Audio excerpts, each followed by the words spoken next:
Welcome to my channel set tax சேனலுக்கு உங்களை அன்புடன் வரவேற்கிறேன். நம்ம எல்லாருக்குமே ஒரு ஆசை இருக்கும், நமக்கு பண வரவு வந்துக்கிட்டே இருக்கணும், பண நஷ்டம் வரக்கூடாது, ஆனால் பண வரவு வந்துக்கிட்டே இருக்கணும். நமக்கு வரக்கூடிய பணத்தை நம்ம செலவுக்குன்னு எடுத்து வைக்கணும், நிறையா சேமிக்கணும், வீடு கட்டணும், நம்மளோட கனவுகளை நிறைவேற்றி கொள்ளணும்னு எல்லாருக்குமே ஆசை இருக்கும், தப்பு கிடையாது. ஆனால் நமக்கு பண வரவு அதிகமாக இருக்கணும், நம்மளோட சேமிப்பு பெருகணும் அப்படின்னா நம்ம செய்ய வேண்டிய விஷயங்களும் இருக்குது, செய்யக்கூடாத விஷயங்களும் இருக்குது. ஆனால் நம்மளில் பல பேர் நம்மக்கிட்ட பணம் வராததுக்கு காரணம் நாம் தவறான விஷயங்களை செஞ்சிட்ருக்கோம் அப்படிங்கிறதே தெரிய மாட்டேங்குது. நான் இந்த விஷயத்த சொன்னேன் அப்படின்னு வச்சுக்கோங்களேன், இதெல்லாம் என்ன பெரிய விஷயமா எல்லாரும் செய்கிறதான்னு நினப்போம். ஆனால் இந்த வீடியோவை நீங்கள் ஃபுல்லாக ஸ்கிப் பண்ணாமல் கேட்டிங்க அப்படின்னா கண்டிப்பாக நீங்கள் ரியலைஸ் பண்ணுவீங்க. ஸோ பண வரவு அதிகமாக, சேமிப்பு பெருக, செய்ய வேண்டிய விஷயங்கள், செய்யக்கூடாத விஷயங்கள் என்னென்ன அப்படிங்கிறத இந்த வீடியோவில் டீட்டெயிலாக பார்க்கலாம். ஃப்ரெண்ட்ஸ், வாங்க நம்ம வீடியோக்குள்ளே போயிடலாம். ஃபஸ்ட்டு பண வரவு அதிகமாக, சேமிப்பு பெருக, செய்யக்கூடாத விஷயங்களை நம்ம முதல்ல பார்த்துடலாம். ஏன் அப்படின்னா நம்மளில் நிறையா பேருக்கு இதில் ஏதாவது ஒரு விஷயம் நம்மக்கிட்ட இருக்கிறதுனால தான் நம்மக்கிட்ட பணம் சேர மாட்டேங்குது. என்னென்ன அப்படிங்கிறத பார்க்கலாம். இதை நம்ம காமனாக ஒரு வார்த்தையில் நம்ம சொல்லணும் அப்படின்னா, பிரயோஜனமே இல்லாத ஆக்டிவிட்டீஸில் நம்ம ஈடுபடுவோம். நமக்கு அந்த லைஃபுக்கு அது பிரயோஜனமே இருக்காது, நமக்கு எந்த விதமான லாபமும் இருக்காது. ஆனால் அந்த விஷயங்களை தான் நம்ம செஞ்சுட்ருப்போம். ஒரு 80% ஆஃப் த பீப்புள் இதை தான் செய்வோம். என்னென்னு பார்ப்போம். ஃபஸ்ட்டு, சோஷியல் மீடியாவில் அதிகமாக நேரம் செலவழிக்கிறது. இப்போ நம்ம இதை பொதுவாக பார்க்குறப்ப நம்ம எல்லோரும் நினைப்போம், இது தப்பாக, ஒரு பொழுதுபோக்காக பார்க்குறது தப்பா அப்படின்னு. ஆனால் ஸ்டார்டிங்கில் பொழுதுபோக்காக பார்க்குறது மாதிரி தான் இருக்கும். ஆனால் இது உங்களோட நேரத்தை செலவழிச்சுக்கிட்டே இருக்கும், உங்கள் நேரத்தை கரைச்சிக்கிட்டே இருக்கும். ஏன்னா இப்போ நமக்கு நெட்டு ஃப்ரீ ஆகிடுச்சு, அன்லிமிட்டட் டேட்டா கிடைக்கிறதுனால நம்ம சோஷியல் மீடியாவில் ஃபேஸ்புக்கு, இன்ஸ்டாகிராம், யூடியூப்பு, வாட்ஸ்அப்பு இது எல்லாத்தையும் பார்த்துட்ருக்கோம்.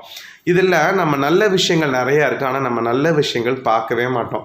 நீங்கள் சோஷியல் மீடியாவில் எதுக்கு நிறையா வியூஸ், லைக் வரும் அப்படின்னு பார்த்தீங்கன்னா, மற்றவங்களோட பர்சனல் லைஃப்பை பற்றி நம்ம ஒரு சர்ச்சையாக வரக்கூடிய விஷயங்களுக்கு பார்த்திங்கன்னா நிறையா வியூஸ் இருக்கும்.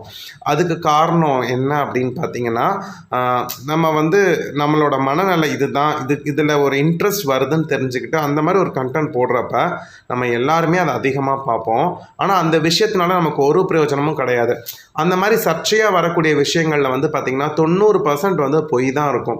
நம்ம தேவையில்லாமல் இன்னொருத்தவங்கள தப்பாக நினைப்போம், நல்லவங்களை கெட்டவங்களாக நினைப்போம், கெட்டவங்களை நல்லவங்கள நினைப்போம். இதனால் நம்ம லைஃபுக்கு பிரயோஜனம் இருக்கான்னு கேட்டால் கண்டிப்பாக இல்லை.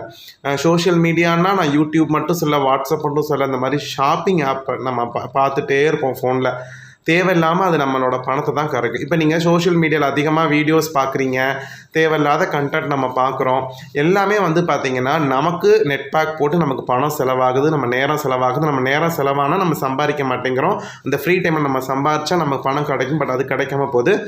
ஆனால் மற்ற எல்லாருமே சம்பாதிக்கிறாங்க, ஓகேவா? நம்ம மட்டும்தான் அந்த இடத்துல பணம் வரவில்லாமல் போகுது. அப்போ நம்ம நேரம் நமக்கு அதிகமாக இருக்க தான் நம்ம உழைக்க முடியும். அதிகமாக உழைச்சாதான் நமக்கு பணம் வரும். ஸோ இதுதான் ரூல். இந்த ரூல் நம்ம மாற்றுறோம். நம்ம நேரத்தை வேஸ்ட் பண்ணுறோம், அதனால் நமக்கு பணம் சேர மாட்டேங்குது. இதுதான் சிம்பிள் ரூல். சோஷியல் மீடியா நம்மளை அதிகமான நேரத்தை திருடுது. இன்க்ளூடிங் நானுமே அதிகமாக சோஷியல் மீடியாவில் நேரம் செலவழிச்சிருக்கேன் ஃப்ரெண்ட்ஸ். நான் நல்லவேலாம் நான் சொல்ல வரல, ஆனால் இப்போ நான் நல்லாவே மாறிட்டேன். ஸோ முன்னாடி இருந்ததுக்கும் இப்போக்கும் எனக்கு வித்தியாசம் நல்லா தெரியும். 2017, 18, 19 இந்த 3 வருஷத்தில் பார்த்திங்கன்னா அப்போ தான் நான் சோஷியல் மீடியாக்கே நான் இன்ட்ரடியூஸ் ஆகிறேன். இந்த மாதிரி பார்த்து நம்ம டைம் வேஸ்ட் ஆகிறது நல்லா 3 வருஷத்தில் ரியலைஸ் பண்ணிவிட்டு அப்படியே கம்ப்ளீட்டாக விட்டேன். ஃபேஸ்புக்கை டீஆக்டிவேட் பண்ணிட்டேன். யூடியூப்பில் எது பிரயோஜனமான கண்டென்ட்டோ அதை மட்டும்தான் நான் பார்க்குறேன். ஸோ இப்போ என்னால் நிறைய டைம் இருக்குது, என்னால் பணம் சம்பாதிக்கிறதுக்கு என்னென்ன விஷயங்கள் செய்ய முடியுதோ எனக்கு செய்ய முடியுது. இதுதான் ஃபஸ்ட்டு விஷயம். அடுத்து இப்போ சோஷியல் மீடியா விட்டுட்டா அடுத்து நம்ம நேரத்தை திருடுறதுன்னு பார்த்திங்கன்னா டிவி தான். இப்போ ஸ்மார்ட் டிவிங்கிற பேரில் நம்ம எல்லாத்தையுமே அந்த டிவியில் பார்த்துடலாம். இப்போ நம்ம டிவி பார்க்குறோம், சீரியல் பார்க்குறோம், படம் பார்க்குறோம். என்டர்டெயின்மெண்ட் நான் தப்புன்னே சொல்ல மாட்டேன், பட் ஆனால் அதை லிமிட்டை மீறும் பொழுது நம்ம என்ன செய்வோம், அதுக்கு அடிமையாகிறோம். நிறைய பேர் சொல்கிறோம், எனக்கு டைம் இல்லை, அதனால தான் நான் சம்பாதிக்க முடியல, அதனால தான் என்னால் எக்ஸ்ட்ரா இன்கம் ஏர்ன் பண்ண முடியல அப்படின்றோம். பட் அது அப்பட்டமான பொய். ஏன் தெரியுமா? நமக்கு வந்து பொழுதுபோக்கணும் அப்படின்னு சொல்லிட்டு நம்ம வந்து ஒரு என்டர்டெயின்மெண்ட்டுக்கு அடிமையாகிறோம். ஸோ அதனால இப்போ ஒரு 3 மணி நேரம் நம்ம படம் பார்க்குறோம், தப்பு கிடையாது. ஒரு நாளைக்கு நீங்கள் 2 மூவி 4 மூவி அப்படின்னு 2 மூவி பார்த்தீங்கன்னா 6 மணி நேரம். யோசித்து பாருங்க, அந்த 6 மணி நேரத்தில் நம்ம ஏதாவது பணம் சம்பாதிக்கிறதுக்கு ஒரு முயற்சி பண்ணியிருந்தோம் அப்படின்னா நமக்கு கண்டிப்பாக பணம் நம்ம கையில் நிற்கும். பட் ஆனால் நம்ம என்ன செய்ய மாட்டோம், அதை செய்ய மாட்டோம். நான் காலையிலேருந்து நான் வந்து மார்னிங் 9 to 5 போயிட்டு வரேன், நான் ஈவினிங் ரிலாக்ஸ் பண்ணுறது தப்பா அப்படின்னா, உங்களுக்கு பணம் இருக்குது, எனக்கு தேவைகள் இல்லைன்னா சந்தோஷமாக ரிலாக்ஸ் பண்ணலாம். பட் ஆனால் எனக்கு தேவைகள் இருக்குது, பட் ஆனாலுமே நான் ரிலாக்ஸேஷன் பண்ணிக்கிறேன், நான் பார்த்துக்கிறேன் அப்படின்னா அப்போ நம்ம போய் மற்றவங்கள்ட்ட கடன் வாங்கக்கூடிய சூழ்நிலை தான் ஆகும். ஒன்று நம்ம வருமானத்தை பெருக்கியிருக்கணும். அப்படி இல்லை வருமானம் கம்மியாக இருக்குன்னா நம்மளுடைய ரிலாக்ஸ் பண்ணிக்கலாம். பட் ஆனால் ஓவராக ரிலாக்ஸ் பண்ணிவிட்டு ஓவராக என்டர்டெயின்மெண்ட்டுக்கு அடிமையாகிட்டு பணம் சம்பாதிக்கிற நேரத்தை கோட்டை விட்டுறக்கூடாது. இது 2வது விஷயம். 3வது முக்கியமான விஷயம், மற்றவங்கள பற்றி காசிப்பிங் பண்ணுறது. அவங்க இப்படி, இவங்க இப்படி. இது வந்து ஸ்டார்டிங்கில் ஐயோ எனக்கு கெட்டவன் யார், அவள் கெட்டவன், இவன் கெட்டவன், அதை பற்றி நான் தெரிஞ்சுக்கணுன்னு தான் அந்த பேசுகிறேன்ட்டு நம்ம பேச ஆரம்பிப்போம். பட் காசிப்பிங்கிறது ஈஸியாக நம்ம அடிமை ஆகிடுவோம். ஒன்ஸ் நம்ம அதில் இன்வால்வ் ஆகிட்டோன்னா நம்மளை வந்து அதுலேருந்து கொண்டு வரவே முடியாது. அதாவது புரணி பேசாமல் இருக்கவே முடியாத மாதிரி நம்ம அடிமை ஆகிடுவோம். இது வந்து பார்த்திங்கன்னா நம்ம நேரத்தை வீணாக்கிறோம், அது நம்ம வாழ்க்கையே அழிச்சிரும். ஏன்னா ஒருத்தவங்க நல்லவங்களை பற்றி நம்ம தப்பாக நினச்சிக்கிட்டு இருந்தோம்னா அது நமக்கு தான் சாபம். அதே மாதிரி ஒரு கெட்டவங்களை பற்றி நீங்கள் பேசுகிறதுமே வேஸ்ட். ஏன்னா அப்படி நீங்கள் பேசி உங்கள் டைம் தான் வேஸ்ட் ஆகுது. அவன் நாளைக்கு நல்லவனாக மாறி சம்பாரிச்சிட்டு போயிடுவான். பட் புரணி பேசின 2 பேர் டைம் வேஸ்ட் பண்ணிட்டு நம்ம காசை சேமிக்க முடியாமல் சம்பாதிக்க முடியாமல் தோற்று போயிடுவோம். அப்போ அந்த காசிப்பிங் பேசுகிறதுனால நமக்கு ஏதாவது பணம் வரவு இருக்கா? இல்லை. ஏதாவது பிரயோஜனம் இருக்கா? இல்லை. காசிப்பிங் பேச ஆரம்பித்தோன்னா 2 மணி நேரம் 3 மணி நேரம் கூட போகும். இது எல்லாமே வந்து பார்த்திங்கன்னா நான் அண்டர்கோ பண்ணிட்டு தான் வந்திருக்கேன். ஒன்ஸ் என்கிட்ட வந்து சொல்ல ஆரம்பிப்பாங்க, இந்த மாதிரி அந்த சார் இப்படி அப்படின்னு சொல்லி ஆரம்பிப்பாங்க. ஒரு 2-3 டைம் வந்து நம்ம அதை அவாய்ட் பண்ணிட்டோம் அப்படின்னா பிரச்சனை இல்லை. இப்போ நமக்கு ஒரு சாரையோ ஒரு மேமையோ நமக்கு பிடிக்காமல் போயிருக்கும். பட் அவங்கள பற்றி சொல்கிறப்ப என்னதான் பண்ணுறாங்கன்னு கேட்குறோமே, அன்றைக்கி என்ன இப்படி சொல்லிட்டாங்களே நம்ம கேட்க ஆரம்பித்தோன்னு வச்சுக்கோங்களேன், அப்படியே நம்ம என்ன ஆக ஆரம்பிச்சிருவோம், அதுக்கு அடிமையாக ஆரம்பிச்சிருவோம். தேவையில்லாமல் நெகட்டிவ் தாட்ஸ் ஒரு பர்சனை பற்றி வரும். அவங்க கெட்டவங்களாகவே இருந்தாலும் நெகட்டிவ் தாட்ஸ் நம்ம மைண்டுக்குள்ளே வரும். அது நம்மளுடைய ஸ்கில்லை அழிச்சிரும், நம்மளோட க்ரோத்தை அழிச்சிரும். நம்ம எப்போ பார்த்தாலும் காசிப்பிங் பற்றி அவங்கள எப்படி பழிவாங்கலாம், அவங்கள எப்படி நோக்கடிக்கலான்ற மாதிரியே யோசிக்க ஆரம்பிக்க வச்சுருமா.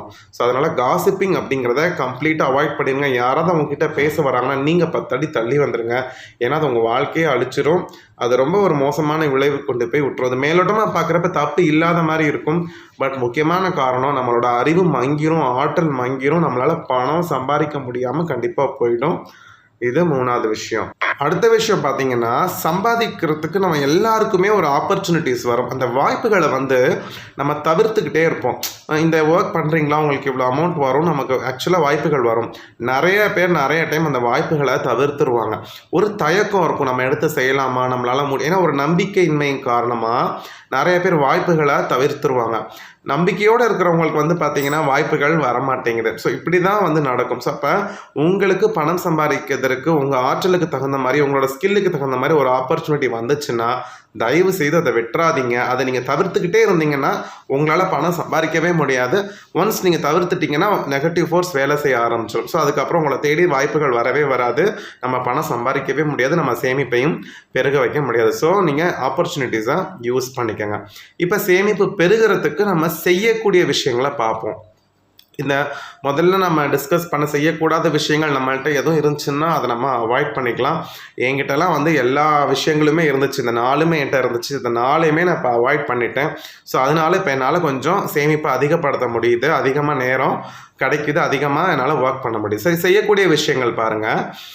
ஃபஸ்ட்டு உங்களுக்கு பணம் சம்பாதிக்கணும். இப்போ எக்ஸ்ட்ராவாக எனக்கு ஒரு இன்கம் வேணும், நான் வந்து ஆல்ரெடி ஒரு வேலையில் இருக்கேன், இல்லை நான் வேலையில் இருக்கேன் ஆனால் எனக்கு எக்ஸ்ட்ரா இன்கம் வேணும். எப்படி இருந்தாலும் உங்களோட திறமை என்ன, உங்களோட ஆற்றல் என்ன, நீங்கள் எதில் பெஸ்ட்டு, உங்களுக்கு என்ன வரும் அப்படிங்கிறத நீங்கள் கண்டுபிடிக்கணும். உங்களோட ஸ்கில் என்னங்கிறத கண்டுபிடிச்சிங்கன்னா அதை நீங்கள் பணமாக மாற்றலாம். ஒன்றுமே இல்லை, எக்ஸாம்பிளுக்கு நான் நிறையா சொல்கிறேன். இப்போ எனக்கு வந்து நான் என்ன தான் எம்என்சியில் ஒர்க் பண்ணாலும் எனக்கு டீச்சிங்கில் இன்ட்ரெஸ்ட் இருந்துச்சு. எனக்கு டீச்சிங்னால் ரொம்ப பிடிக்கும், ஈஸியாக சொல்லித்தர தெரியும். நான் அப்போ எம்என்சியில் ஒர்க் பண்ணுறப்பவே பார்ட் டைமாக ஸ்கூலில் ஒர்க் பண்ணியிருக்கேன், டியூஷன் எடுத்திருக்கேன். அப்போ எனக்கு அதில் நிறையா வருமானம் வந்திருக்கு. அப்போ என்னோடய ஆற்றலை நான் பணமாக மாற்றுறேன். இப்போயுமே வந்து பார்த்திங்கன்னா நான் டீச்சிங்கை ஃபுல் டைம் ப்ரொஃபஷனாக நான் எடுத்துட்டேன். ஆல்ரெடி எம்என்சியில் நான் கற்றுக்கிட்ட ஸ்கில்லை வச்சு அதை நான் இப்போ பார்ட் டைமாக மெடிக்கல் டிரான்ஸ்கிரிப்ஷன் பண்ணுறேன். ஸோ நான் ஸ்கில்லை கற்றுக்க எனக்கு வந்து அதை நான் பணமாக மாற்றுறேன், என்னோடய ஸ்கில்லை மாற்றுறேன். இப்போ சில பேர் சொல்லுவாங்க, நான் படிக்கவே இல்லைங்க, எனக்கு ஒன்றுமே வராது, வீட்டில் நல்லா முறுக்கு சுட தெரியும், பலகாரம் சுட தெரியும். பிரச்சனையே இல்லை. நீங்கள் ஒரு 4 கடையை பேசுங்க, நான் வீட்டிலேருந்து பலகாரம் போட்டு தரேன், நீங்கள் விற்று தர முடியுமான்னு கேளுங்க. அந்த மாதிரி ஒரு 10 கடை கேறி இறங்குனீங்கன்னா 5 கடையில் ஓகே சொல்லுவாங்க. நீங்கள் உங்களோட திறமையை வெளிப்படுத்துங்க, நல்லா ஒரு ஸ்நாக்ஸை போட்டு கொடுங்க, அது நல்லா சூப்பராக ஓட ஆரம்பிச்சுன்னா உங்களை தேடி ஆப்பர்ச்சுனிட்டிஸ் வரும். நிறைய பேர் அழகாக தச்சு கொடுங்க. எனக்கு தைக்க தெரியும், பட் ஆனால் வந்து எனக்கு தைக்க முடியலன்னா தையல் கிளாஸ் எடுங்க. ஸோ நிறைய பேருக்கு ஹிந்தியெல்லாம் தெரியும், நிறைய லாங்குவேஜஸ் தெரியும். ஸோ அவங்கெல்லாம் ஸ்போக்கன் ஹிந்தி, ஸ்போக்கன் இங்கிலீஷு, இல்லை வேறு என்ன லாங்குவேஜ் தெரியுமோ எடுங்க. அதே மாதிரி ஒருத்தர் இருந்தார், எனக்கு எந்த வேலையுமே கிடைக்கலன்னு சொல்லிட்டே இருந்தார். ஆனால் அவர் செம்மையாக கிட்டார் வாசிப்பார். நான் சொன்னேன், நீங்கள் ஒரு மியூசிக் கிளாஸ் ஆரம்பிங்க, ஃபஸ்ட்டு 2 பேர் 3 பேர் வருவான், அவனை வச்சு உங்களுக்கு வரும்னு சொல்லி. இது நான் சொன்னது ஒரு 5 வருஷத்துக்கு முன்னாடி. இப்போ பார்த்தீங்கன்னா அவரால் சொல்லியே தர முடியாத அளவுக்கு ஆள் வந்துக்கிட்டே இருக்காங்க. அந்த அளவுக்கு என்ன அப்படின்னா, அந்தளவுக்கு ஒரு திறமை இருக்குது. அவர் அதை பணமாக மாற்றலை. இப்போ வந்து பார்த்திங்கன்னா கிட்டத்தட்ட அவர் ஃபுல் டைமாக அந்த மியூசிக் கிளாஸ் தான் எடுக்கிறாரு. காலையில் இருந்து ஈவினிங் வரைக்கும் எடுக்கிறாரு. மாதம் இப்போ 80,000 சம்பாதிக்கிறார். ஸோ உங்கள் ஆற்றல் என்ன, அதை பணமாக மாற்றுறதுக்கு நீங்கள் ட்ரை பண்ணுங்கள். நான் ஒரு ஃபியூ எக்ஸாம்பிள்ஸை சொல்லியிருக்கேன். நீங்கள் தான் உங்கள் ஆற்றலை கண்டுபிடிக்க முடியும். உங்களுக்கு என்ன வருங்கிறது உங்களுக்கு தான் ஃப்ரெண்ட்ஸ் தெரியும். நெக்ஸ்ட்டு வந்து பார்த்திங்கன்னா, அப்போ சொன்னதான், பணம் சம்பாதிக்கிறதுக்கு உங்களுக்கு ஆப்பர்ச்சுனிட்டிஸ் வந்துச்சுன்னா அதை பயன்படுத்திக்கோங்க. அப்படி பயன்படுத்துகிறவங்க கண்டிப்பாக புத்திசாலி. இதை நம்ம ஆல்ரெடி பேசிட்டோம். ஸோ அதனால் நெக்ஸ்ட் பாயிண்ட்டுக்கு போயிடலாம். அப்புறம் ஒரு முக்கியமான விஷயம், சந்தர்ப்பங்கள் எப்போதுமே உங்களை தேடி வராது. நீங்களும் சந்தர்ப்பம் இருக்கிற இடத்துக்கு போகணும். அதையும் நீங்கள் மனசில் வச்சுக்கோங்க. சந்தர்ப்பங்களை உருவாக்குங்க, ஆப்பர்ச்சுனிட்டிஸை உருவாக்குங்க. நெக்ஸ்ட்டு வந்து பார்த்திங்கன்னா, நீங்கள் எல்லாமே சரியாக பண்ணிடுறேன், என்கிட்ட நல்லா பணம் அதிகம் வர ஆரம்பிச்சிருச்சு. ஸோ பணம் சம்பாதிக்கிறது, பணம் ஏர்ன் பண்ணுறது மட்டும் அதோடு அந்த விஷயம் முடியல. நிதி மேலாண்மை, மணி மேனேஜ்மெண்ட் பற்றி நல்லா படிங்க, நல்லா படித்து தெரிஞ்சுக்கோங்க. இப்போ செட்டாக்ஸ் சேனல்லையே நம்ம நிறையா மணி மேனேஜ்மெண்ட் போட்டிருக்கோம். இப்போ இது வந்து ஒரு சின்ன சேனல். இது மாதிரி நல்லா மணி மேனேஜ்மெண்ட் பற்றி கற்றுக் கொடுக்கக்கூடிய நிறைய சேனல்கள் இருக்குது. நீங்கள் எல்லாத்தையுமே பார்க்கலாம். ஸோ அதில் எது உங்களுக்கு ஒத்து வரும். இந்த மாதிரி மணி மேனேஜ்மெண்ட் பற்றி எங்கே நீங்கள் லேர்ன் பண்ணாலும் பண்ணிவிட்டு நீங்கள் கஷ்டப்பட்டு சம்பாரிச்ச பணத்தை ப்ராப்பராக மேனேஜ் பண்ணுங்கள். வெற்றி உங்களுக்கு தான்.